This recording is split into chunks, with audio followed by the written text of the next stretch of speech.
Have you ever walked into a room and felt like you needed to shrink? Maybe you decide to sit at the center of the table instead of at the head. Maybe you decide to keep your thoughts to yourself during that very important meeting. Maybe you constantly negotiate with yourself, saying, I'll say something next time when I feel more ready. I know that feeling. We all have felt that feeling. I've felt it in boardrooms, in leadership meetings, in conversations where I knew I had something of value to add, but I let fear make me shrink. Until one day, I heard something that changed my life forever. She cannot be you if she cannot see you. The moment I heard that, I realized, whoa, this is way bigger than me. Every time I say no to an opportunity, every time I say no to myself when it's time to speak up in a meeting, I'm not only holding myself back, but I am holding back all of the women that are beside me and the ones that follow. And for the longest time, I thought the key was confidence. Well, I'll take the opportunity when I'm a little more confident in my experience or my knowledge. Or I'll go on ahead and say yes and start speaking up, maybe when I feel a little bit more confident about the way I look.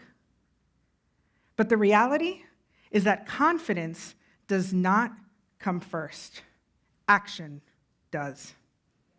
And these moments that change us forever, the ones that open doors, the ones that change career paths, the ones that cause real impact in our life and in our communities, are not the ones where we feel fearless. It's the moments where we are consumed by fear, but we do it scared. And the reality is that being us when it's easy is that, well, it's easy. But the challenge comes somewhere along the way when we grow up and we start getting large titles and sitting in important rooms. And then all of a sudden we're convincing ourselves. Fear is convincing us that we do not belong. Showing up as you, authentically you, in those spaces takes courage. Fear doesn't just disappear, and doubt doesn't suddenly fade. You have a choice to make. You continue letting fear make your decisions, or you are going to decide to do it scared. And for me, that moment came in a room full of very important people that I wanted to impress and that I respected. And I had an idea that would change the conversation, but I let fear make that decision. I convinced myself, well, these people are so smart, they already know what I'm thinking anyways. Why even say it, right? Or I convinced myself of, well, I'll say it next time. Reality taught me, next time never came. Comfort is the enemy of your authenticity. Every time we choose comfort, we are trading our own authenticity for the approval of others. So I made a promise to myself that I was no longer going to let fear make my decisions. The next time fear told me to shrink down, I was going to do the opposite, and I was going to start doing it scared. I started speaking up even when my voice would shake. I said yes to the opportunities, especially the ones where I knew I wasn't ready. I started taking up the space that I knew was mine. And for the first time, I felt the weight of those words.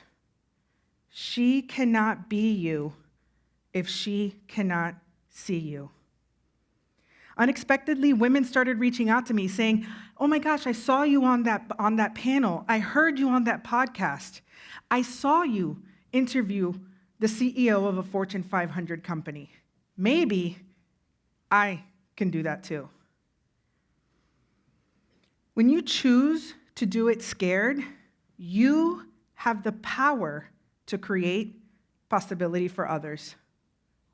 When you say yes to those opportunities, you have the power to open the door for other women to walk through.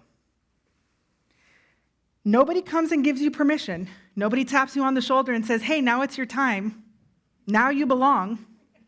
It's a choice. It's a choice that's followed by action. So here's my challenge to you.